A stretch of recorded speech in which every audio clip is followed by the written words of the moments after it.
Bienvenidos a Estrategia, el podcast de Global Strategy. Soy Alberto Bueno y para los oyentes de este podcast está claro que la competición entre grandes potencias, la rivalidad geopolítica, el renovado papel de los grandes actores, todas estas preguntas no son un tema que se nos pasa por alto. Tiene nuestra atención, la nuestra y la de los expertos, a nivel político y académicos por Europa y en todo el mundo. Y para hablar precisamente de estos temas, de estos asuntos tan interesantes, tan complejos y a la vez tan atractivos, pues tenemos hoy al profesor Juan Tobar, que es profesor de Relaciones Internacionales en la Universidad de Burgos, aquí en España. Juan, ¿qué tal? Bienvenido. ¿Qué tal? Buenas tardes. Un gusto tenerte con nosotros. Lo veníamos hablando desde hace un tiempo y por fin podemos grabar este episodio contigo, que la verdad, pues nos complace hacerlo. ¿Qué quieres que te diga? Muchas gracias. Bueno, quizás a los que conozcan el trabajo del profesor Juan Tobar, pues ya sabrán que ha publicado un libro muy recientemente, La política internacional de las grandes potencias, y sobre ello hablaremos también, que es profesor de Relaciones Internacionales, como he dicho, y que su principal campo de especialización son los Estados Unidos, la política exterior de Estados Unidos, más que pertinente. Así que yo creo que la primera pregunta que me gustaría hacerte es un poco tu trayectoria. ¿Por qué especializarte en ese tema, ¿no? Que a priori pues, parecería el gran tema de los estudios internacionales, de la ciencia política, y bueno, y sin embargo tú has conseguido hacerte un hueco, hacerte un nombre, ¿no? Esa era una referencia. ¿Cómo un poco tu trayectoria? ¿Por qué trabajar este tema? Pues yo creo que por varias razones. La primera de ellas es porque efectivamente, ¿no? Lo has dicho bien, aunque a priori, ¿no? Se podría pensar, ¿no? Que la especialización en grandes potencias, en política exterior de Estados Unidos, es un aspecto habitual, ¿no? De las relaciones internacionales. Lo cierto es que en el caso de España, o al menos en el caso español, donde relaciones internacionales es en sí misma una disciplina muy o relativamente bastante reciente, es un tema que realmente, a pesar de todo, no se había trabajado tanto. Lo han trabajado muchas personas de una manera más bien de forma sectorial o en relación a cuestiones muy concretas, ¿no? Pero realmente no había, es una cosa bastante curiosa, ¿no? También de nuestro ecosistema académico. No había tantas personas trabajando este tipo de cuestiones desde esta perspectiva. Con el tiempo también han ido apareciendo más personas. Por supuesto, hay otros especialistas, pero realmente no es un tema que estuviese o que hubiese sido trabajado tan en profundidad como otros aspectos. La mayor parte de investigadores lo ha hecho quizá de manera un poco más tangencial o en relación a este tipo de a asuntos concretos, pero sí que llama la atención, ¿no? Cómo estos temas, ¿no? La política exterior estadounidense, la política de las grandes potencias, incluso enfoques basados en el realismo político, no han sido tan extremadamente trabajados en el caso de España, ¿no? Se puede decir incluso que han tenido una posición más minoritaria que otro tipo de asuntos de las relaciones internacionales. Sí, totalmente, pero ¿no? Parece que cuando, bueno, el interés por los estudios internacionales como tal, ¿no? Por las relaciones internacionales, como tú has dicho, ¿no? Crece en España. Vivimos en esa época donde esto de las grandes potencias parece que es cosa pasada, ¿no? Que sí, el fin de la historia o los nuevos desafíos, ¿no? Los nuevos sectores de la seguridad, ¿no? Y efectivamente, parece que se quedan, ¿no? O también el análisis, ¿no? Del pasado, pues desde la historia, ¿no? Hay también trabajos muy, muy interesantes. O en el caso de España, estoy pensando ahora mismo, ¿no? Pues las relaciones España-Estados Unidos, ¿no? Un clásico, pero no específicamente sobre la política exterior de este país, ¿no? Que es un poco tu campo, ¿no? Y que si no me equivoco, también has hecho estancias o has estado trabajando en Estados Unidos, ¿no? Y en otras universidades, ¿no? Efectivamente, estuve en 3 o 4 estancias en la Universidad de Georgetown, allí en Washington, ¿no? Eso también aproveché durante todo este tiempo, parte de los libros que he hecho, ¿no? El primero, que era un poco una publicación sobre mi tesis doctoral, en un momento en el que las intervenciones militares para extender la democracia y ese tipo de cuestiones, ¿no? estaban bastante de actualidad. O luego el segundo libro sobre las doctrinas de la política exterior de Estados Unidos. Así que efectivamente, una parte de mi proceso formativo se produjo allí en Estados Unidos mientras estaba haciendo la tesis. Así que eso ha sido también un aspecto bastante positivo, ¿no? Y me ha permitido un poco ver también la evolución de lo que ha ido sucediendo, ¿no? De esta potencia, como ha sido el caso de Estados Unidos, que ha tenido estos cambios tan importantes, no solo a nivel internacional, sino también a nivel de política interna en los últimos años. No, y vamos a hablar de política interna o de esa combinación entre el plano internacional, ¿no? y la política interna. Por cierto, el libro de las doctrinas de la política exterior, tengo que decir que hice yo una reseña del mismo para la European Review of International Studies, si no recuerdo. La verdad que es un libro, aprovecho para recomendar, muy interesante, pero vamos al tema que nos lleva. La política internacional de las grandes potencias, libro publicado hace menos de 2 meses por la editorial Síntesis. La pregunta, aunque sea abierta, pero yo creo que merece, tras haber leído el libro, la perspectiva que adoptas en el mismo, ¿por qué la necesidad de un libro que hable de las grandes potencias y bueno, con el enfoque que tú lo haces? Cuéntanos un poco de esta política internacional. Pues básicamente, ¿por qué un libro sobre las grandes potencias? Pues porque realmente, al menos en lo que comentábamos antes, ¿no? En el ámbito de las relaciones internacionales o de la política internacional, en el caso de España, incluso en español no hay tantos libros que traten Es verdad, no, totalmente, no hay tantos.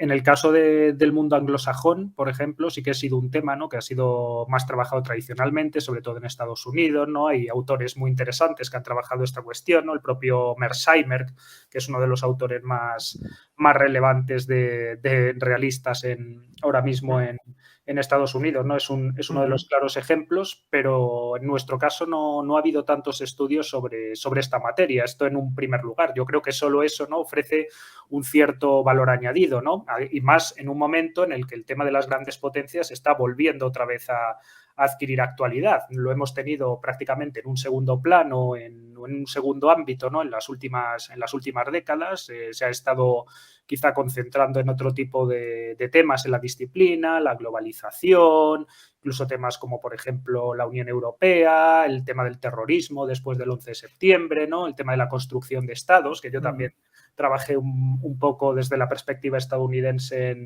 en un momento dado. Pero el tema de las grandes potencias, yo creo que ahora mismo reúne estos dos aspectos, ¿no? Es un tema que tradicionalmente, en nuestro caso, había sido poco trabajado, y además es un tema que ahora mismo está de actualidad y lo va a seguir estando, ¿no? Previsiblemente, además, en las próximas décadas. O sea que es un tema que yo creo que ahora mismo tiene bastante que ofrecer frente a lo que había sucedido tan solo o cómo se veía el mundo hace tan solo 20 años, ¿no? Que era bastante distinto. Luego, el tema de la perspectiva. ¿Por qué esta perspectiva? Yo creo que esto también le da un valor añadido al libro, ¿no? El realismo neoclásico es la última modalidad del realismo político y te ofrece una serie de instrumentos también que son bastante interesantes y relativamente novedosos respecto de lo que pasaba anteriormente con otras perspectivas teóricas, ¿no? Porque incluye una serie de aspectos, ¿no? Relacionados con la política doméstica, que yo creo que hoy en día es muy necesario, ¿no? No solo el único tema no es exclusivamente que otro Estado simplemente te declare la guerra, lo cual es lo más importante y hay que tenerlo siempre en consideración, sí. Claro. El tema de la seguridad por las amenazas exteriores. Pero también la política interna, ¿no? Como hemos visto con Estados Unidos y como hemos visto con otros actores, también incide mucho en cómo se está llevando a cabo su política exterior, la crítica a sus élites, ¿no? Por cómo han gestionado la política internacional de una potencia como esta durante las últimas décadas, e incluso más allá, también el papel del propio líder político, que yo creo que también es un aspecto, primer realismo, el realismo clásico en su momento, sí que lo trabajó, pero que también había sido relativamente abandonada a nivel teórico en las últimas décadas. Así que yo aquí veo que se puede hacer con esta perspectiva teórica, que es relativamente novedosa, empieza a aparecer a partir de finales de los 90, pues una metodología o un análisis del sistema internacional que puede incluir perfectamente todos estos factores.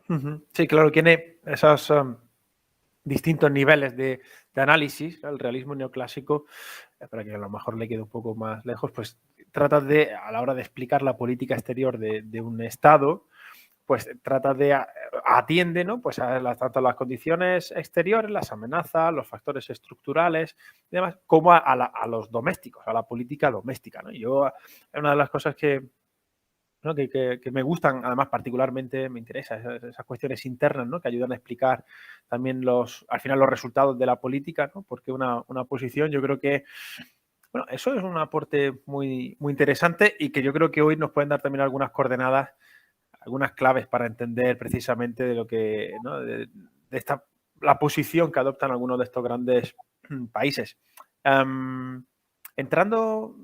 Vamos a ir entrando en materia, pero usando como contexto. Hay una palabra, una tendencia, ¿no? En la que hablas de la desglobalización, que, bueno, que la sitúas como un marco, ¿no? En el que nos movemos y que ayuda a entender parcialmente pues algunas de estas posiciones, ¿no? De polaridad, ¿no? En el sistema internacional. ¿Tú crees que la desglobalización de verdad es una tendencia clara? ¿Puede ser reversible? Lo digo porque leyendo a algunos economistas, pues no lo tienen realmente tan claro, ¿no? Dicen, bueno, el fenómeno de la desglobalización en términos económicos, pues cuesta apreciarlo, mientras que para otros expertos, bueno, parece que es la nueva normalidad, copiando el término que se ha hecho tan... la nueva normalidad, ¿no? ¿Cuál es un poco...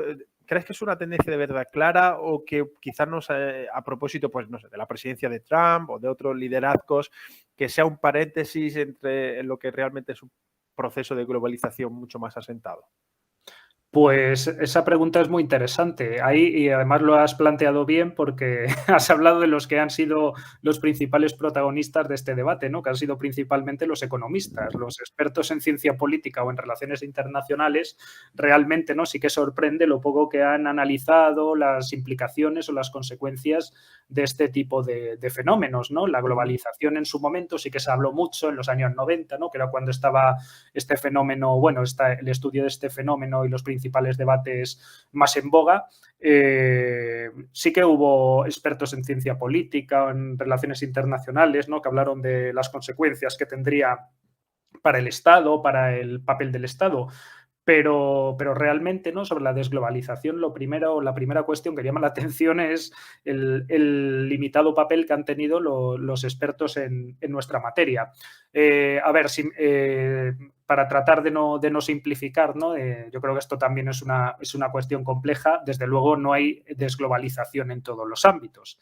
Sí que hay tendencias, ¿no? En determinados aspectos clave hacia la desglobalización en algunos puntos, ¿no? El tema del comercio internacional había sido uno de los puntos más importantes, sobre todo en relación, ¿no? A la política, como bien has comentado, ¿no? De algunos dirigentes políticos, como era el caso de Donald Trump, que bueno, hay que tener en cuenta que Biden no ha terminado de romper con algunos de estos puntos, ¿no? Sí que ha hecho gestos hacia sus aliados, como ha sido el caso de los estados de la Unión Europea, pero realmente no, teniendo en cuenta y volvemos de nuevo un poco a la cuestión de la política doméstica o a las dinámicas de la política interna, ¿no? Claro, hay sectores de la población, por ejemplo, en Estados Unidos, que se han sentido perjudicados por este tipo de políticas, con lo cual es cierto, ¿no? Lo que has comentado, desde luego no hay una reversión completa, ¿no? En algunos casos hay incluso autores que dicen que la globalización es un proceso que sigue y a lo mejor incluso que no tiene efectos sobre la dinámica que se analiza aquí de política de competición entre grandes potencias, pero sí que hay algunos sectores clave donde la tendencia aquí no se habría interrumpido, ¿no? ¿no? Tenemos también la cuestión tecnológica, ¿no? El desacoplamiento, la famosa política de desacoplamiento. Entonces, sí que hay algunos sectores, ¿no?, donde este fenómeno de la desglobalización va a tener una cierta continuidad, incluso desde algún tipo de perspectiva, ¿no? El virus o la pandemia también ha tenido algunos efectos, ¿no?, en cómo los estados han tratado de protegerse, el tema de las migraciones masivas, ¿no?, la paradoja de los desafíos transnacionales en ocasiones, ¿no?, que no han llevado a una mayor cooperación, a una mayor globalización o a una sino que ha ocurrido justo al contrario, ¿no?, que ha habido una cierta retracción. Yo creo que no va a haber efectivamente, ¿no?, una reversión del proceso de globalización. Prácticamente es imposible, ¿no? Es algo que ahora mismo no parece una opción, pero desde luego en determinados sectores o en determinados ámbitos, sobre todo en aquellos en los que el Estado, ¿no?, sigue teniendo una cierta capacidad de decisión, ahí algunas de las tendencias que hemos visto en estos últimos años, ¿no?, yo creo que se van a mantener, incluso ideologías como el populismo, que también sigue estando de bastante actualidad, no ha desaparecido a pesar de la derrota de Donald Trump, siguen estando ahí. Entonces, ¿vamos a seguir en un mundo donde la globalización va a seguir existiendo? Pues probablemente sí. Lo que sucede es que en determinados sectores estas tendencias desglobalizadoras, ¿no?, que han marcado un poco este contexto y las inquietudes de los sectores de la población que las han apoyado no van a desaparecer. Fíjate que creo que entonces cómo interpreten, ¿no?, esas variables domésticas, ¿no?, cómo también los propios liderazgos políticos interpreten en qué coyuntura internacional nos movemos, ¿no?, pues puede ser clave, ¿no?, para entender las respuestas en estos próximos años. Creo que, bueno, y así hablando del libro, pues se pone sobre la mesa, ¿no? Estados Unidos, Rusia, China, esas tres potencias, establecen matices. Yo creo que, bueno, un análisis de cuál es la posición, ¿no?, en este orden internacional de estas tres potencias, yo creo que podría ser un punto para seguir. Vemos Estados Unidos por un lado, ya lo has adelantado, ¿no? Trump, todo lo que supuso de choque también con los propios aliados, su posición política, como Biden en muchos aspectos es más continuista de lo que algunos podían esperar.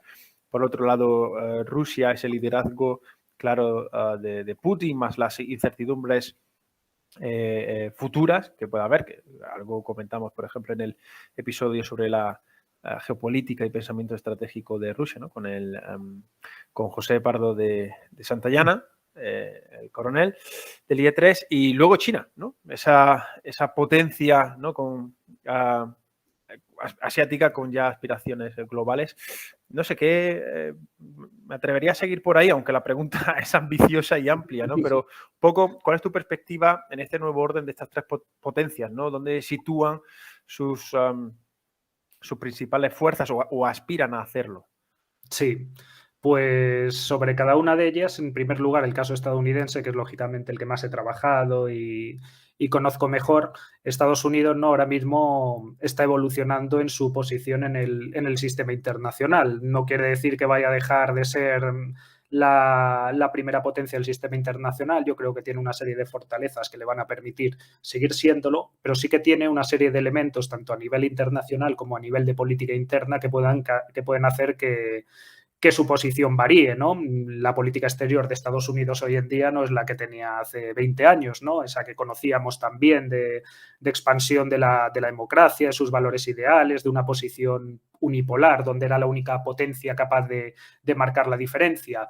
Desde luego ha habido una evolución bastante importante y esta evolución ha afectado en los dos sentidos, ¿no? Por un lado, en el de la política internacional, lógicamente, ahora mismo, y a diferencia de lo que sucedía en los años 90 o después del 11 de septiembre, ahora no tenía en aquel momento a ningún rival capaz de competir, ¿no?, de poner en peligro su posición como primera potencia del sistema internacional. Hoy en día eso está cambiando, ¿no?, con el ascenso de China, que va a ser la gran prioridad de Estados Unidos, sin duda, durante los próximos años y las próximas décadas, y eso es algo que no va a cambiar.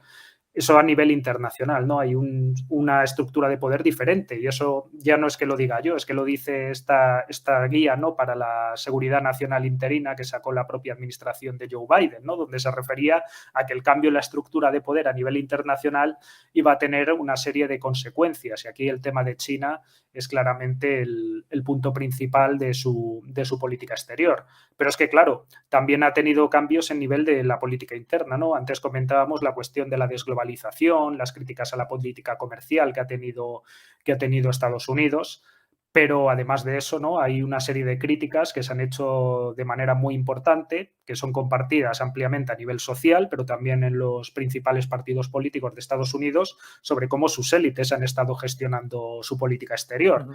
Hemos visto, ¿no?, los casos de Irak, los casos de Afganistán, ¿no?, todas estas intervenciones militares que hubo en su momento y que realmente los resultados que han tenido, ¿no?, han sido pues si no muy negativos, ¿no? En cualquier caso, en el mejor de los casos, habrían sido limitados. Sí, sí.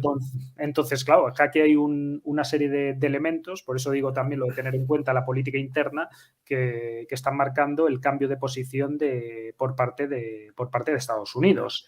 Em, a propósito de lo que decías, Sí, fíjate, y hablando de Estados Unidos, cuando estamos grabando este episodio se cumplen algunas semanas de días después ¿no?, de los hechos del 6 de diciembre, del 6 de enero de 2021, ¿no?, el asalto al Capitolio. La pregunta no es tanto sobre sobre ese golpe de Estado, ¿no?, la discusión en particular, sino ¿crees realmente que, como señalan algunos especialistas estadounidenses, ¿crees que el principal desafío que tiene Estados Unidos, al menos en el medio plazo, es interno antes que externo? Precisamente hablando de esas élites, de la cohesión social, de las percepciones de los perdedores o no de la globalización. ¿Cuál es un poco tu visión a este respecto? pues desde luego el recuperar un cierto consenso, ¿no? Y no solo a nivel de las élites, ¿no? Ya sabemos las críticas que habían hecho algunos autores, ¿no? Stephen Walt en su último libro, que está muy bien, ¿no?, sobre la crítica a la gestión de sus élites de política exterior. Yo creo que aquí hay un Sobre la consenso. famosa burbuja, ¿no?, de la política exterior, ¿no?, Claro, del Blob, y efectivamente. que habla cómo se crea ahí en fin, pues un establishment, ¿no?, que al final se retroalimenta, solo habla entre ellos y que, en definitiva, estaría un poco o mucho alejado de la realidad, ¿no?, de lo que piensa el estadounidense medio, ¿no?, como se dice. Es un poco esa crítica, ¿no?, que hace Stephen Wall sobre esto. Efectivamente, y además con una visión ideológica muy similar, ¿no?, entre todos sus integrantes, ¿no?, lo que llamaban el famoso bluff, ¿no?, que era como la masa devoradora, que eso es un término que le sacó por error probablemente Ben Rhodes, ¿no?, que fue asesor de Obama y que generó bastante controversia y que luego Walt además toma. Efectivamente. Yo creo que a nivel interno ahí hay una cuestión que Estados Unidos tiene que recuperar, un cierto consenso, una nueva legitimidad. Y yo creo que hay algunos puntos donde sí que existe consenso, ¿no?, a pesar de toda esta polarización, de la disfuncionalidad de su sistema político. Mira, un debate que sacó también, además, o que estuvo también sacando en su momento Fukuyama, ¿no? Le conocemos todos por El fin de la historia, pero tiene algunos debates interesantes en otros ámbitos. Y el tema este de la disfuncionalidad, luego la polarización y las divisiones internas son muy importantes. Pero sí que hay algunos puntos de consenso, ¿no? El tema de China, por ejemplo, yo diría que es uno de los pocos puntos de consenso que ahora mismo hay en la sociedad estadounidense, ¿no? Yo creo que cada vez es percibido en mayor medida el desafío que esta potencia supone. Es algo que curiosamente, ¿no?, aquí une a republicanos y demócratas, que une también a los miembros del establishment y de la sociedad estadounidense. Yo aquí creo que sí que existe un relativo consenso, pero en otros ámbitos quizá no ha habido tantos, ¿no? De las guerras interminables ha habido, yo creo, un cierto consenso político, incluso entre la opinión pública,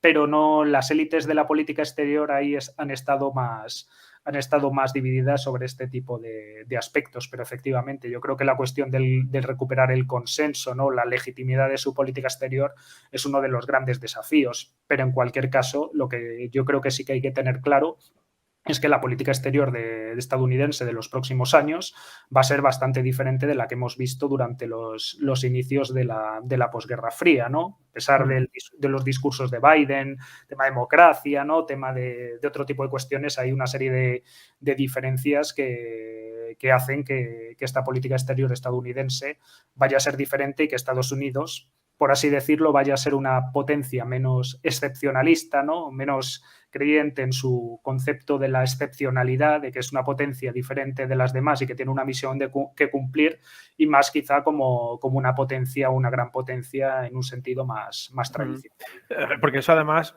era muy interesante que tanto los liberales intervencionistas como los neoconservadores, desde posiciones distintas, compartían, ¿no? ese papel que habría de cumplir Estados Unidos como potencia.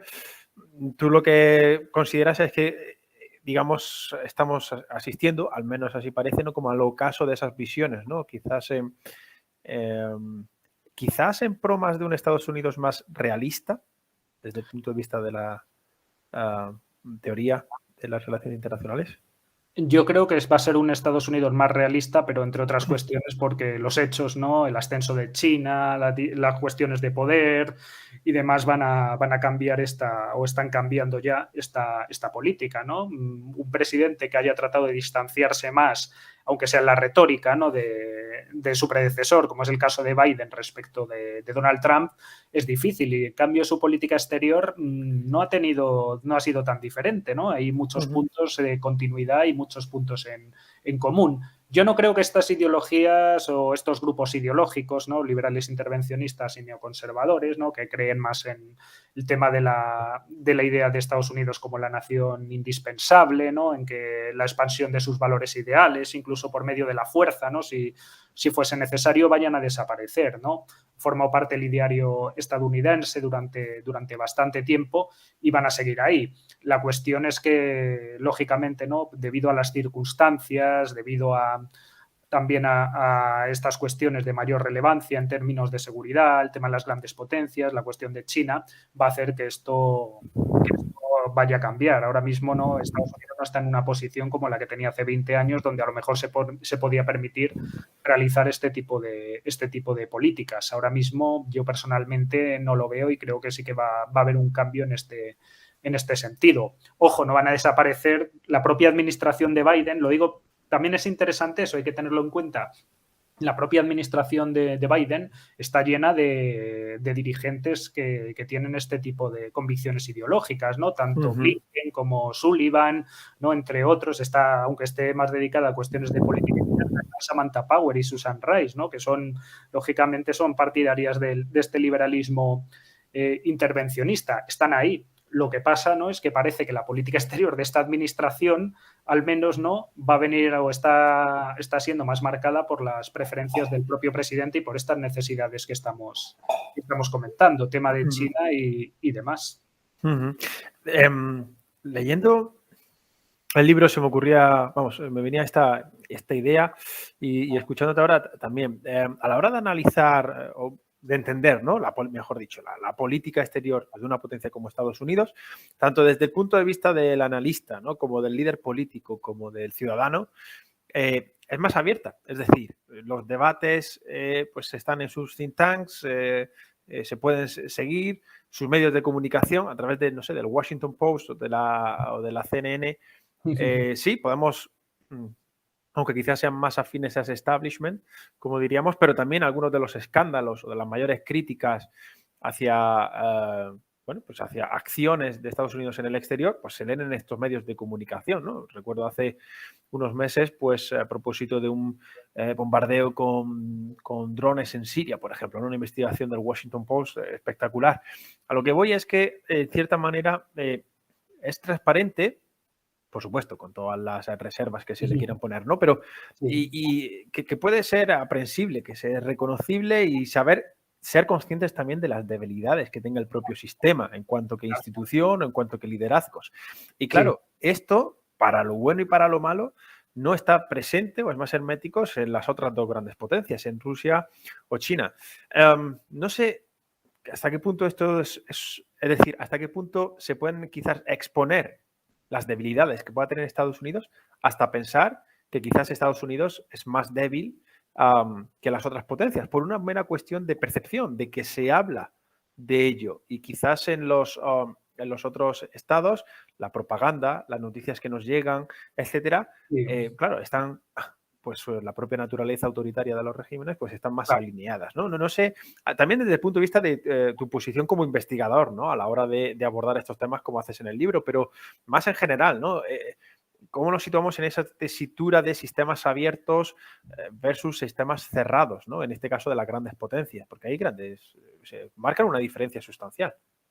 Efectivamente, además el tema que tratas o que has comentado es muy pertinente, ¿no? Para los que hemos trabajado este tipo de cuestiones de, por ejemplo, disciplinas, subdisciplinas, como es el Foreign Policy Analysis, ¿no? El análisis de política exterior, es una cuestión que hay que tener en cuenta. La ventaja que tiene el sistema estadounidense es que es un sistema muy abierto, ¿no? Es un sistema con todas las críticas que se quiera hacer y que probablemente merece, pero es un sistema que es mucho más transparente. Entonces, por ejemplo, para estudiar su proceso de toma de decisiones, el funcionamiento de sus instituciones. Es un sistema político, ¿no? que en este aspecto es bastante útil. En el caso de potencias como China o Rusia es muchísimo más complicado, ¿no? Hay que tener en cuenta que en este caso estamos ante potencias, como bien has dicho, ¿no? Que todos los índices clasifican, ¿no? Como potencias autoritarias, ¿no? Potencias autocráticas, donde el proceso de toma de decisiones no es en modo alguno nada transparente, ¿no? Muchas veces nos tenemos que guiar por otro tipo de mecanismos, ¿no? Dado que no tenemos acceso, no hay a unas memorias transparentes de un líder político ni a la publicación de documentos, o muchas veces estos pueden no ser necesariamente fiables. Hay que atender también a la cuestión de los hechos. Desde luego es un desafío muy importante tenerlo en cuenta. Lógicamente, de su discurso, sus hechos y demás nos ayudan a comprender su política internacional o cómo funciona su política exterior, pero que desde luego existen muchísimas más limitaciones que en el caso estadounidense, donde hay una cierta transparencia, ¿no? Incluso te conoces un poco las ideologías de cada uno de los integrantes del proceso de toma de decisiones, saber más o menos por dónde pueden tirar. Hace mucho más difícil analizar la política exterior de estas potencias, ¿no? Sabemos que hay una serie de intereses vitales, ¿no? Que para China es muy relevante la cuestión de Taiwán, ellos mismos lo han presentado como tal, ¿no? El caso de Rusia, la cuestión de Ucrania o la cuestión de lo que sucedió con esta crisis, ¿no? Sabemos que hay una serie de aspectos o de intereses claves, pero claro, el tema del análisis del proceso de toma de decisiones de estas dos potencias siempre va a ser mucho más complejo que en el caso de Estados Unidos. Claro, también a la hora de conocer las posiciones del otro, ¿no? A través en este caso como europeos, ¿no? Imaginar Sí. dónde se hallan los otros. ¿Cuáles dirías, algunas ya las has adelantado un poco, pero las claves para comprender, ¿no? La política exterior de Rusia, de China, de estas dos grandes potencias que se sitúan en el tablero? Bueno, yo aquí he analizado diferentes ámbitos o diferentes aspectos, ¿no? Por un lado, dentro de las dificultades que hay, el tema el proceso de toma de decisiones, ¿no? Los elementos institucionales que tienen, ¿no? Sí que es cierto que hay algunos temas que pueden dar alguna serie de pistas, ¿no? La relevancia, por ejemplo, del propio líder supremo en el caso chino, ¿no? Como dirigente a la vez o dirigente principal tanto del partido como del Estado, ¿no? Hay que tener en cuenta que China también tiene una serie de especificidades, ¿no? Como es un régimen de tipo marxista, ¿no? Pues el partido aquí tiene una posición muy importante que jugar. Por otro lado, hay otra serie de aspectos que evidentemente son importantes, ¿no? Es la dimensión geográfica, ¿no? La geopolítica es uno de los aspectos que se toca también en esta obra, en este libro, igual que los instrumentos de naturaleza geoeconómica que utilizan, pero es evidente, ¿no? Que las prioridades chinas ahora mismo están en su vecindario más inmediato, ¿no? Y también aparte de los conflictos territoriales que tiene, en los que está ahí envuelta, está también la posición de Estados Unidos. Y luego también hay otro tema interesante que es el de las visiones del mundo, que para mí es importante. Yo personalmente creo que, a pesar de todas las críticas y debates que ha habido sobre esto, creo que se puede hacer un análisis realista teniendo en cuenta las visiones del mundo de los principales dirigentes. Y es algo que, de hecho, autores como Mearsheimer o como Stephen Walt también han realizado. En el caso de Rusia, pues la cuestión es similar. Aquí sí que es cierto que las diferentes visiones del mundo, ¿no? Incluso a nivel geográfico, ¿no? Occidentalistas, eurasianistas, etcétera, sí que han estado más presentes en el debate público, ¿no? Pero bueno, hasta cierto punto también toda esta cuestión del proceso de toma de decisiones, ¿no? La importancia que tiene el propio presidente ruso, ¿no? Vladimir Putin, y las prioridades geográficas, que yo creo que en el caso de Rusia están perfectamente claras, ¿no? Ujú, En el claro. espacio postsoviético, ¿no? Ellos mismos lo han anunciado, ahora mismo lo estamos viendo en la crisis de Ucrania y la cuestión de la ampliación de la OTAN y este tipo de aspectos son elementos que permiten ayudar a explicar su política internacional. Y ahí, si me permites, también yo soy un poco escéptico ahí Sí. sobre algunas posiciones que se han planteado respecto del valor de ciertas visiones indigenistas, ¿no? Por así llamarlas, ¿no? No sé si es una forma muy ortodoxa de decirlo, pero de Sí. estas potencias, tanto Rusia como China, de verdad tengan una visión propia diferenciada de la de los líderes occidentales. Yo personalmente creo que en su política exterior el realismo, ¿no? La defensa de los intereses de seguridad, la supervivencia del Estado, incluso del propio régimen político, son un elemento que es clave a la hora de entender su política exterior. Sí, ahí la verdad es que los aspectos culturales son importantes. Caer en según qué culturalismos puede ser peliagudo, ¿no? Yo creo que los ismos siempre sitúan ahí una frontera que yo creo que marca las distancias. Fíjate que en los últimos años hemos hablado de que parece que Rusia, ¿no? desarrolla en lo que se podría entender su área de influencia, ¿no? Vista desde su perspectiva en Europa Oriental, Cáucaso, pues un modo de hacer la guerra híbrido, mientras que China apuesta por moverse en la zona gris, ¿no? Bueno, pues en el mar circundante, ¿no? Y con esos estados. ¿Crees que, poco, cuál es tu perspectiva, tu visión acerca de estos desarrollos, de estas crisis que pueden escalar y llegar a, como, bueno, pues hablando del caso europeo en Ucrania, en el momento de grabar este episodio, pero bueno, vemos que hay otras crisis también en sus entornos. Y claro, y retomando, cogiendo la pregunta anterior, no podemos ver qué ocurre, ¿no? En el debate, la posición, es pura incertidumbre, es oscuridad, ¿no? No tenemos claves más allá, o sea, específicas de su política doméstica para entender cuáles podrían ser esos pasos siguientes, ¿no? Bueno, aquí en el caso de estas potencias, lógicamente es bastante más complejo, pero yo creo que sí que hay ciertos indicadores, ¿no? Por ejemplo, en el ámbito Ujú. de la extensión de la ideología nacionalista, ¿no? En algunos escenarios, como es el caso del espacio Indo-Pacífico, no solo en el caso de China, ¿no? También otras potencias han tenido este tipo de cuestiones, quizás sí son dinámicas que nos permiten ayudar a explicarlo un poco. Porque, bueno, al fin y al cabo, aunque son estados autocráticos, también los propios regímenes autoritarios, ¿no? Pueden ser sensibles ante las cuestiones de la política interna, ¿no? Ante la presión de determinados grupos. Yo creo que en este caso, ¿no? Partiendo de la base de lo que decían algunos autores, ¿no? Como Bueno de Mezquita, que lo que el líder político al fin y al cabo quiere es mantenerse en el poder, pues ciertamente sí que tiene que hacer o sí que tiene que responder también a las presiones de determinados grupos que ayudan a que el régimen Claro. o que ayudan a que el sistema al fin y al cabo se mantenga en pie. En Ujú. algunos temas importantes sí que es cierto que los propios dirigentes, ¿no? de estas potencias sí que han dado indicaciones, ¿no? de cómo se comportarían. En el caso de China, por ejemplo, respecto de Taiwán sí que lo han dicho, ¿no? Han puesto bastante claritas dentro de cuáles serían sus líneas rojas para poder intervenir o para que esto llevase una intervención en Taiwán, ¿no? Una declaración de independencia, el apoyo de una potencia extranjera, ¿no? Un movimiento de este tipo, ¿no? Su presencia en la propia isla. Sí que hay una serie de aspectos que ellos han dado, ¿no? Incluso en el caso también de Rusia con la cuestión de Ucrania, sí que es cierto que hay algunos indicadores que podrían servir. Es más difícil, ¿no? Comprender con el detalle con el que conocemos la política exterior de un Estado como Estados Unidos, pero sí que hay algunos indicadores que nos podrían ayudar a poder explicar este tipo de cuestiones. Ujú. Mm, Cambiamos, la verdad que muy interesante, ¿no? Esto, sobre las grandes potencias, pero no me resisto a preguntarte, también porque has trabajado sobre ello, ¿no? Esa en el libro, pero que la luz de los great powers, que no nos deslumbre.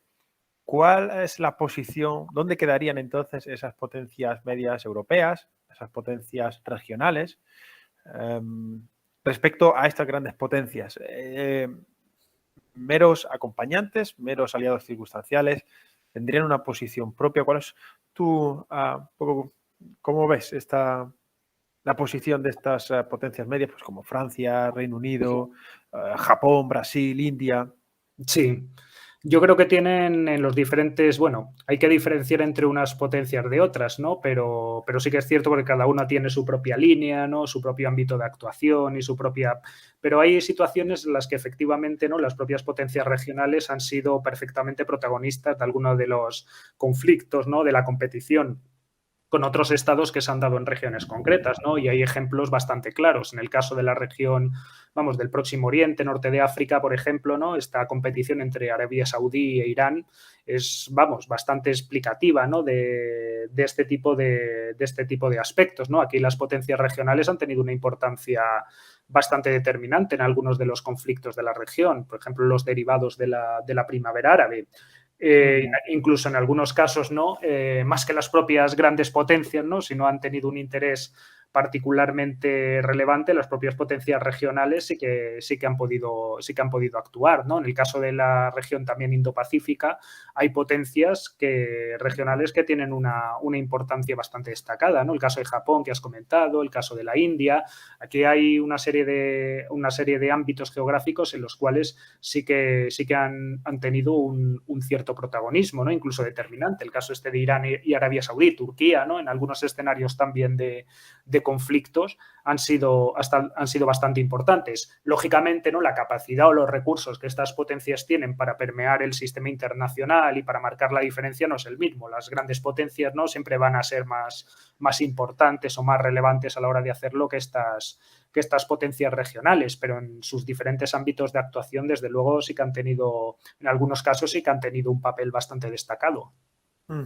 Luego quiero preguntarte por algunas de ellas o por el contexto europeo, pero hablas de escenarios y me gustaría, o sea, de teatros, ¿no? de regiones, del Indo-Pacífico, Magreb, Oriente Próximo, África subsahariana, América Latina, Europa.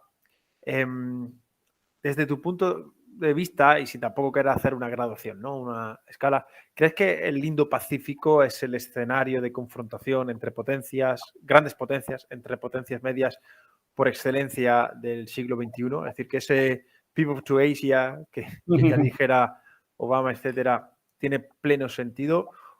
¿O crees que no, que van a ser escenarios de tensión en múltiples regiones? ¿Cómo valoras?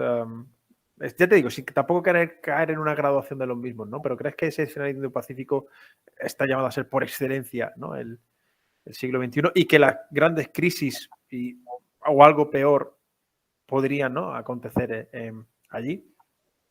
Pues yo creo que las dos cosas que has comentado son a la vez ciertas. Por un lado, que desde luego que la región del Indo-Pacífico hoy en día es la más importante en términos de equilibrio de poder a nivel global, yo creo que es un hecho, ¿no? Básicamente porque ahí está presente China, que es la potencia, ¿no? en crecimiento más relevante hoy en día, ¿no? Como principal desafío a la potencia hegemónica existente, ¿no? A Estados Unidos. Así que ya solo por eso creo que el Indo-Pacífico ya tiene una relevancia quizá más destacada que en el caso del resto de regiones, ¿no? Y no solo eso, hay una serie de conflictos territoriales o de problemáticas que hacen que que la principal partida se vaya a jugar allí, ¿no? Bueno, no solo está además China, ¿no? Está también la propia Rusia, está ahí, está Estados Unidos, lógicamente, apoyando y con su sistema de alianzas, pero claro, el gran temor, ¿no? tradicional estadounidense, aquí me meto otra vez en temas o en términos geopolíticos, ¿no? Como comentaba antes, que estaban presentes aquí en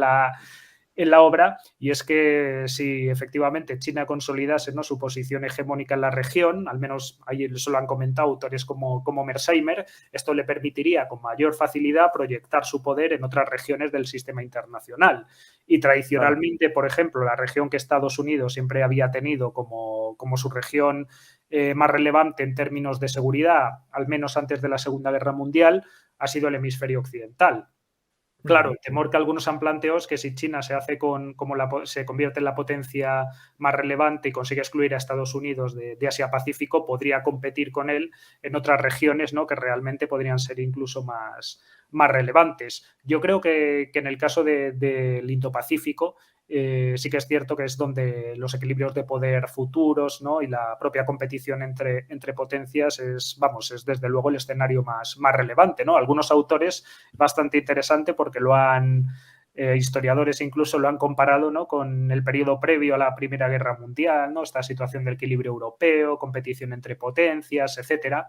Eso es uno de los puntos que es interesante. Luego ya otra cuestión es que si se concreta eso en un conflicto, en una guerra entre potencias en esta región, ¿no? Esto, como ya sabemos, es muy difícil de predecir o es muy difícil de ver, pero que desde luego hay algunos temas clave, como es el caso sin duda de Taiwán, que es probablemente el más relevante de todos, son los que pueden marcar la diferencia, ¿no? Este es claramente, el tema de Taiwán es claramente el punto más importante. ¿Que hay otras regiones que también van a ser relevantes en el futuro? Sin duda, y además es que cada vez hay más regiones que están marcadas por la competición entre grandes potencias, ¿no? Ajá. Por ejemplo, incluso regiones que... Lo mencionabas también, ¿no? El propio Oriente Próximo, ¿no? Lo mencionabas hace... Efectivamente, bueno, el Oriente Próximo, y no solo Oriente Próximo, ¿no? Por ejemplo, África o Latinoamérica, que habían sido regiones, ¿no?, de segundo orden en esto de la competición entre grandes potencias en los últimos años, en las últimas décadas, esto puede empezar a cambiar, ¿no? La presencia de China, evidentemente, ¿no?, la posición de Estados Unidos es mucho más importante, pero la presencia de China en este escenario, ¿no?, donde además una parte es una de las regiones del mundo donde un mayor número de estados, comparativamente con otros, ¿no?, la mayor parte de los estados que reconocen al gobierno de Taiwán están ahí, claro. Esto está empezando, ¿no?, a cambiar un poco, ¿no? Hacía mucho tiempo que no se pensaba en estos términos, pero el tema de las grandes potencias también se está trasladando aquí, incluso en África, ¿no? También se está hablando ahora mismo, ¿no?, de la presencia de Rusia, de la presencia de China, ¿no?, que tenía una mayor tradición, sobre todo en términos económicos o geoeconómicos. Pero claro, es que la cuestión de las grandes potencias, sin que sea tan relevante como en el caso del Indo-Pacífico, pero se está de alguna forma también, es un fenómeno que se está extendiendo a otras regiones. ¿Se pueden establecer gradaciones? A lo mejor un poco sí, ¿no? El Indo-Pacífico yo creo que sí que es más relevante por eso, por la cuestión evidente de China y demás, pero hay otras regiones donde este va a ser un fenómeno también cada vez más importante. Fíjate que ahora que lo mencionabas, hay un punto en el libro que me llamó mucho la atención. Además, porque, claro, desde el punto de vista europeo, desde el punto de vista en particular español, donde nos situamos, es particularmente relevante, que es el caso de África, ¿no?, del Sahel, de la África subsahariana. Y tú traes el punto de que la visión de China o las estrategias de China y Rusia en este continente pues no son complementarias, sino que pasarían incluso, bueno, por opciones muy distintas. Es decir, que mientras a China le interesaría la estabilidad de los regímenes, a Rusia, para penetrar, digamos, pues bueno, se vería favorecida, ¿no?, por inestabilidad, ¿no?, de los mismos, por esa situación, como por ejemplo, recientemente, ¿no?, lo vemos en el caso de Mali, la disputa, que si asesores, que si el grupo Wagner, ¿no?, esta empresa privada de seguridad con patrocinio estatal, etcétera, ¿no? Claro, esto cambia, es que lo has dicho, ¿no?, el discurso hace 20 años a las coordenadas actuales, ¿no? En estos escenarios quedan de manera secundaria, hay otras potencias y además potencias que necesitan una situación muy distinta, que es lo que un poco, bueno, comentas también, ¿no?, en ese análisis que haces de lo mismo. La estabilidad de uno frente a la inestabilidad de otro necesaria para la persecución de sus intereses. Claro, ahí es un punto ahí también bastante interesante, ¿no? El caso de África concretamente, porque los resortes con los que a veces han actuado estas potencias han sido diferentes, ¿no? Esto no quiere decir, por supuesto, ¿no? Porque hay veces, ¿no? Que en España se percibe esto de manera muy naif, incluso en círculos políticos y diplomáticos, donde se piensa, ¿no? Que China actúa de manera pacífica y en cambio Rusia actúa de Eso manera es. agresiva, y eso no es necesariamente así, ¿no? Los vecinos de China eso lo tienen bastante, Lo tienen bastante claro. asumido que no es nada pacífica, ¿no? Incluso la geoeconomía, ¿no? Los instrumentos Sí. geoeconómicos que van desde la inversión hasta la política de cooperación al desarrollo no son tampoco instrumentos de poder blando necesariamente, ¿no? Son instrumentos también de poder duro. Pero sí que es cierto, ¿no? Que claro, Rusia ha actuado ahí, al menos en el caso de África, vía asesoramiento militar, mercenarios, etcétera, mientras que en el caso de China, ¿no? Claro, al ser su principal interés, ¿no? Otros aspectos como la construcción de infraestructura, las inversiones, el comercio, pues claro, es cierto que aquí los intereses de ambas potencias, desde luego, no son convergentes, ¿no? También hay que pensar en estos términos. No es interesante que a pesar de que a veces se le plantea, ¿no? Como que China y Rusia son un bloque prácticamente homogéneo, ¿no? Opuesto al de Occidente, esto no es necesariamente siempre así, ¿no? Sabemos que hay regiones donde podría haber una cierta competencia entre ambas, ¿no? Por ejemplo, se me ocurre el caso de Asia Central, donde ahí Rusia, ¿no? Pues lógicamente ha formado parte, ¿no? de su entorno más inmediato de influencia y China tiene una presencia cada vez creciente, ¿no? Estos famosos proyectos One Belt, One Road y demás, ¿no? Sí. Su capacidad económica es mucho mayor que la de Rusia y además hay un historial, ¿no? Histórico de enemistad entre ambas potencias, o sea que tampoco... Por eso digo que también no sería el único escenario donde posiblemente los intereses de ambas potencias sean encontrados. Otra cosa es que sean lo suficientemente relevantes en este momento como para que en algunos puntos no esta posición común que han adoptado en algunos aspectos frente a Occidente, ¿no? Pues frente a Estados Unidos y sus aliados, pues sean lo suficientemente importantes como para romper esa relación, pero que desde luego hay ámbitos donde los intereses entre ambas no convergen, yo creo que es algo bastante claro. Eso es. Fíjate que no, que incluso en algunas ocasiones, ¿no? Se comenta esa alianza casi de facto, ¿no? Entre ambas para contrapesar a Estados Unidos, pero creo que el caso que pones pues puede ser un buen ejemplo de ello, ¿no? O sea, que esa no agresión puede darse hasta que evidentemente se encuentren en un escenario de confrontación, porque incluso se habla como de cierta posición, ¿no? O postura también de complementariedad o de no colusión, ¿no? En ese espacio de Asia Central, pero claro, sí, por ejemplo, con esta iniciativa China hay una mayor influencia en esos estados, claro, Rusia puede verse absolutamente compelida, ¿no? O entender bueno, que se está disputando un espacio que entiende en cierta manera también como natural, ¿no?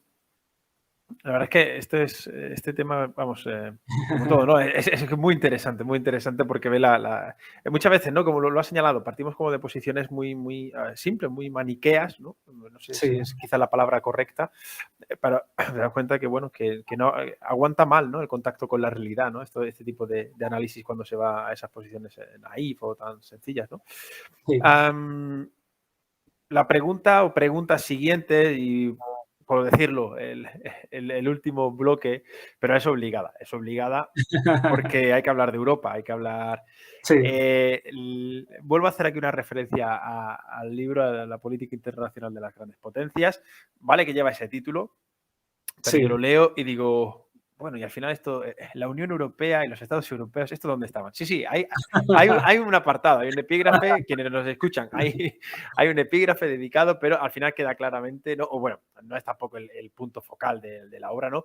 Pero bueno, más allá del libro, creo que la pregunta es obligada, como digo, ¿no? Sí. Por un lado, el escenario europeo como escenario de confrontación entre grandes potencias. Creo que sobra decir que en primer lugar podemos señalar a Estados Unidos, Rusia, pero tenemos que hablar de potencias medias en el propio escenario europeo, como escenario también de confrontación, y los países del este y del centro europeo, etcétera.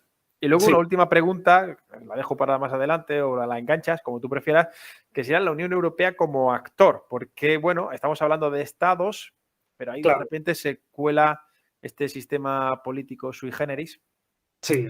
Y creo que también, bueno, merece algún comentario. Así que empieza a disparar por donde quiera. Sin ningún problema. Pues en primer lugar, el tema ese de Europa, ¿no? Como escenario de competición entre potencias, desde luego es algo que existe, ¿no? Una de las cuestiones que siempre ha llamado mucho la atención, ¿no? En nuestro caso, en el caso de los europeos, es cómo hemos sido capaces tan fácilmente, ¿no? De olvidar nuestro pasado, ¿no? Nosotros hemos tenido una experiencia, ¿no? De relaciones internacionales históricamente bastante rica, ¿no? El famoso equilibrio europeo, ¿no? El sistema de relaciones internacionales que hemos tenido y que de hecho es el que al fin y al cabo se ha acabado universalizando, ¿no? A nivel de sistema internacional desde la paz de Westfalia de 1648 hasta prácticamente la actualidad. Bueno, la versión oficial aquí, que es un poco legitimadora también del proceso de integración europeo, no es que eso ha desaparecido una vez que se pone en marcha este proceso. Yo creo que ahí precisamente, ¿no? Rusia ha ayudado un poco a hacer ver que eso en realidad no ha desaparecido. Ha existido un equilibrio de poder. Lógicamente la Guerra Fría era muy patente, ¿no? Muy evidente, pero en la actualidad también, ¿no? Ahora mismo la relación que tenemos con Rusia, ¿no? Que tenemos con otras grandes potencias, incluso crecientemente China.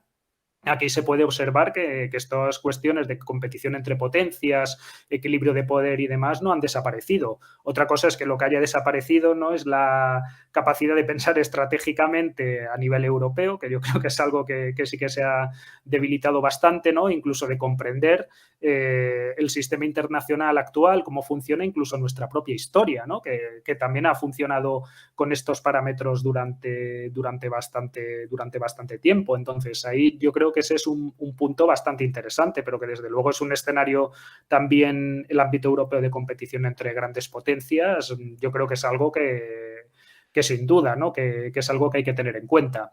Y bueno, luego el segundo punto que planteas, que quizá es probablemente el más controvertido, ¿no? Que pueda tener el libro, sin duda, ¿no? Porque de hecho, bueno, la propia portada no aparecen 4 banderas, ¿no? Aparecen realmente 3, ¿no? Grandes potencias. Claro, la perspectiva teórica que yo he utilizado aquí es el realismo político, ¿no? Que parte de que los principales actores son los estados.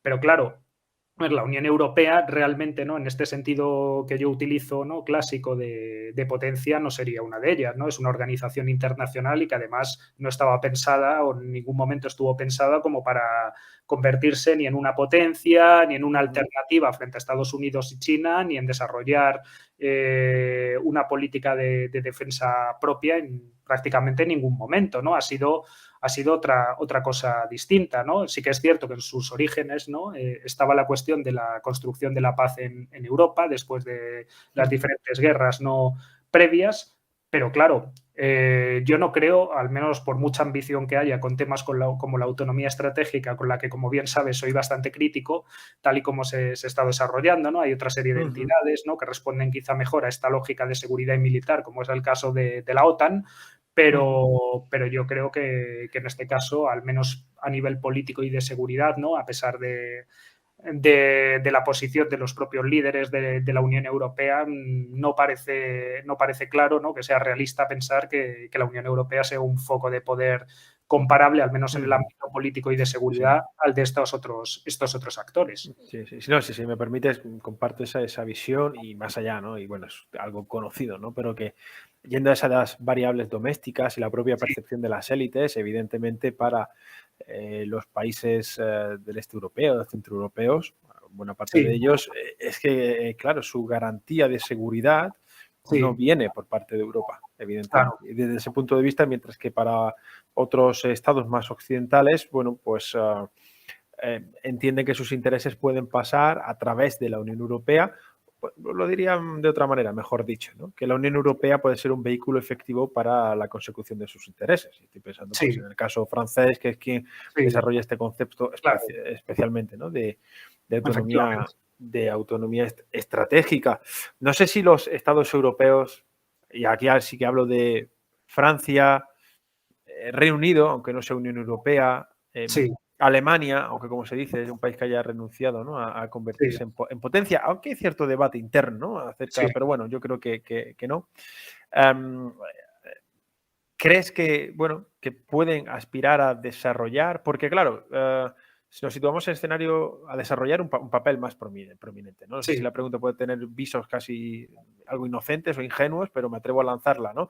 Si sí, consideramos que un escenario internacional con 3 grandes potencias, con potencias claro, regionales, ¿no? Marcado, un escenario privilegiado, eh, por decirlo en estos términos, que es el Indo-Pacífico. sí, Claro, ¿dónde queda Francia? ¿Dónde queda Alemania? ¿Qué pueden claro, ojo, en el caso francés, con asiento, ¿no? En el Consejo sí. de Seguridad, por ejemplo, ¿no? Es decir, ¿cuál es un poco el futuro de Europa? No quiero poner trascendental, ¿no? Pero por dicho de esta manera que parece la conferencia, ¿no? Que se organiza ahora, Efectivamente. pero claro, estas potencias que marcaron el paso de una manera u otra, si es verdad que gracias y en consonancia y en alianza con Estados Unidos, pero claro, en este siglo XXI, en esta política internacional marcada por las grandes potencias, ¿dónde están estas potencias medias? ¿Dónde quedarían? Sí, bueno, aquí también habría que diferenciar un poco entre unas y otras, ¿no? Porque hay algunas, como es el caso de Reino Unido y Francia, ¿no? Que sí que es cierto que tienen algunos resortes, ¿no? De poder, que en algunos casos se podría identificar quizá como una especie de término intermedio, ¿no? Entre potencia media y gran potencia, el tema nuclear, Sí, el Consejo de Seguridad de Naciones Unidas. Sí que es cierto que tienen otra lógica, otra forma de ver las cosas. Yo personalmente sí que creo que, desde luego, más de lo que se hace en la actualidad es algo que se podría hacer. Lo que no tengo tan claro, ¿no?, es que tenga que ser vía Unión Europea, ¿no?, donde tú lo has sí. planteado muy bien, ¿no?, porque el interés de Francia y con la autonomía estratégica es, lógicamente, asumir el liderazgo de este proceso, ¿no? Y probablemente también en beneficio de los intereses propios de Francia, ¿no? Que también es desde la perspectiva francesa es una posición lógica, pero que desde luego sí Claro. que habría vías, en este caso, para que los líderes o los estados europeos pudieran incrementar su influencia a nivel de sistema internacional. Yo creo que sí que las habría, ¿no? Sobre todo si se empezase a plantear o a pensar estratégicamente en la mayor parte de estados en estos términos, ¿no? Tú has citado el caso de Alemania, podemos citar perfectamente también el caso de España, ¿no? Quizá el caso de Sí. Italia, en relación a todo este tipo de cuestiones. Lo que no tengo tan claro es que la vía Unión Europea o la vía autonomía estratégica sean la respuesta, ¿no? Quizá una vía más flexible, ¿no? No sé si en el marco de la OTAN o en el marco de algún tipo de alianza entre estos estados europeos, ¿no? Que ofrecen también una vía quizá de una mayor flexibilidad para poder defender sus intereses como estados, que al fin y al cabo van a seguir siendo y van a seguir teniendo en sus manos estas políticas militares, de seguridad, política exterior, etcétera, tenga una mayor lógica. El tema ahora mismo, la autonomía estratégica, ¿no? Todavía tiene que aparecer este documento, ¿no? Strategic Mm, Compass y demás, sí. es muy incipiente, ¿no? Y claro, para los estados, quebrar el principio de unanimidad y este tipo de cuestiones es una cosa muy sensible, porque puede haber intereses vitales que sean demasiado relevantes como para dejarlo en manos de otros. Entonces, yo sí que creo que hay vías, pero no tengo nada claro que la cuestión de la vía Unión Europea y demás sea la opción, y más cuando hay actores muy relevantes del continente o de la propia región, como es el caso del Reino Unido, que están fuera. Sí, sí, no, absolutamente, ¿no? En términos político-militares es un actor clave por excelencia. Fíjate que mencionabas o decías, ¿no? Que perdón, la Unión Europea, ¿no? Ha dejado de pensar estratégicamente. Yo diría, es que realmente nunca ha llegado a hacerlo, porque como tú bien señalas, no era el proyecto, en este caso europeo, no era ese, o al menos Claro, no era en estos niveles de ambición. sí, Y por otro lado, la Unión Europea, tal y como la conocemos, pues es fruto de ese orden internacional liberal y de unas sí, coordenadas pues muy concretas, ¿no? Me pongo aquí poético parafraseando, ¿no? A Benedetti, ¿no? Lo de cuando creíamos sí, que sí, sí. teníamos todas las respuestas, ¿no? De pronto nos cambiaron las preguntas. Y yo me inclino, más allá de la licencia poética, nunca mejor dicho, me inclino a pensar que tiene más que ver con ello, ¿no? Es decir, que había una organización Sí, pensada para un entorno que crecía, que obedecía a, bueno, sí, pues a esa visión del mundo, sí, como tú has dicho, que había un garante de seguridad, porque claro, por mucho poder nuclear que hablemos, efectivamente, no creo que Francia o Reino Unido sean garantes de disuasión sí, nuclear ujú, europea en ningún caso. Claro, y ahora nos encontramos que realmente, bueno, pues el mundo se mueve con otras preguntas, ¿no? Y sí, la Unión Europea lo ha señalado, no tiene los mecanismos, entiendo yo, para articular ¿no? Ese instrumento, te diría militar, pero tenemos algunos élites en determinados países, sectores Sí, políticos, que incluso llegan a rechazar que no solo que la Unión Europea haga mal o bien, sino que la Unión Europea ha de renunciar a cualquier tipo de poder duro. sí, Claro, entre esas vicisitudes resulta harto complejo tratar de pensar que la Unión Europea puede ser un actor, ¿no? Como tal, con peso. Es decir, en ese escenario europeo que yo creo que, claro, la percepción doméstica de los países bálticos, de Polonia, sí, Rumanía, es ciertamente un temor, ¿no? A Rusia. sí. Eh, eh, Podemos pensar en Ucrania 2014, ¿no? No fue la OTAN, fue esa aproximación a la Unión Europea lo que, bueno, desencadenó Claro. toda la crisis conocida. Entonces, claro, ahí hay demasiados elementos de fricción, ¿no? Me temo. No Claro. sé si No, comprende. efectivamente, pero además de eso, bueno, yo en cuanto a la pérdida de visión estratégica no me refería exclusivamente al ámbito solo Unión Europea, sino a mayor parte A al los menos propios. de los propios estados europeos y de sus líderes políticos, ¿no? Porque de esto de lo que se trata no es solo de ver el sistema internacional actual, que a lo mejor le suena un poco a marciano, sino a su propia historia, ¿no? A Sí. cómo se planteaba en el marco de la propia historia europea hasta no hace tanto tiempo. Entonces, incluso la Guerra Fría, ¿no? Todavía quedaba parte de esta forma, ¿no? Y que no les podía resultar raro, ¿no? La cuestión de una potencia, de una gran potencia también que pudiera poner en peligro su seguridad, ¿no? Pero se Claro. trataría en este caso no solo de entender el sistema internacional actual, ¿no? Sino de entender la propia historia, y eso es lo que yo creo de los que los líderes europeos prácticamente ya no recuerdan, ¿no? Es paradójico, ¿no? Que hoy en día quizá algunos de los principales, al menos en relaciones internacionales, estudiosos del equilibrio europeo hayan estado en Estados Unidos, ¿no? El caso de Henry Kissinger es uno de los ejemplos más destacados, de origen alemán, pero que claro, que realmente escribe allí. Entonces, eso es un punto bastante interesante, ¿no? Cuando pensamos en el Congreso de Viena en Europa, estamos pensando en un antecedente de Naciones Unidas, ¿no? No estamos Ujú. pensando tanto en la competición entre potencias, el equilibrio y este tipo de cuestiones que desde luego estaban detrás de lo que el Congreso de Viena y el Concierto de Europa significaban. Ujú, ujú. Lo que has dicho encaja totalmente con una línea que, bueno, desde Global Strategy tratamos, ¿no? De promover, ¿no? Que es como la historia, precisamente, tiene mucho que enseñar para nutrir el pensamiento estratégico, ¿no? Y también la política exterior, ¿no? Que no son Sí, dos conocimientos que se muevan en ámbitos distintos, ¿no? En niveles separados, sino todo lo contrario, ¿no? Pues lo que señalas es el mejor ejemplo de ello, sí. me parece.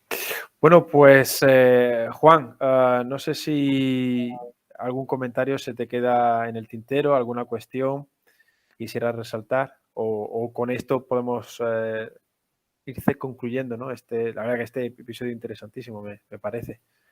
Bueno, quizá en el ámbito también que se ha tratado en el caso de cómo los diferentes elementos, ¿no? Que en este caso no plantea este realismo neoclásico, resultan muy útiles y no son necesariamente contradictorios como a veces se planteaba, ¿no? Muchas veces estos factores explicativos acompañan al sistémico y no necesariamente siempre lo contradicen, ¿no? No necesariamente lleva una explicación incoherente, y es interesante, ¿no? Al menos es muy interesante, ¿no? Como este resurgimiento de todos estos ámbitos geopolíticos, de competición entre grandes potencias y demás, van a seguir marcando el futuro más inmediato del sistema internacional, ¿no? No podemos pensar que en los próximos años o décadas, salvo que hubiera una catástrofe a nivel interno, por ejemplo, en China, o una cuestión de este tipo, ¿no? Lo alterase, ¿no? Yo creo que ahora mismo la tendencia, que es lo que se analiza también en este libro, va a ser o va a seguir prácticamente estas dinámicas. Yo creo que esta competición entre grandes potencias va a seguir marcando la agenda internacional de los próximos años, con lo cual no podría llevarnos a pensar que lo que hemos estado, la etapa que hemos estado viviendo, años 90 o inicios del 11 o posteriores al 11 de septiembre, quizá hayan sido un intermedio y quizá, ¿no? Esta etapa de competición entre potencias y demás, pues sea o vaya a seguir siendo la normalidad, como me gusta ahora tanto decir nueva normalidad, pues a partir de este tipo de a partir de estos momentos. Totalmente. Oye, pues yo creo que son dos conclusiones muy buenas, una académica teórica de cómo podemos entender, ¿no?, la realidad internacional desde esas coordenadas de análisis, y también otra de políticas, la que señalas de la agenda, ¿no?, para los próximos años, y bueno, esta competición entre grandes potencias que sin lugar a dudas pues es el fenómeno, ¿no?, que nos gusta analizar, porque bueno, es el desafío que tenemos por delante. Juan, la verdad, un placer. O sea, ¿qué puedo decir? Muchísimas gracias por estar con nosotros. No, muchísimas gracias a vosotros por invitarme. Ha sido muy interesante la charla. Pues nada, esto que sirva para futuras ocasiones, que será lo importante. Pues lo dicho, gracias, hasta pronto. Muchas gracias a vosotros.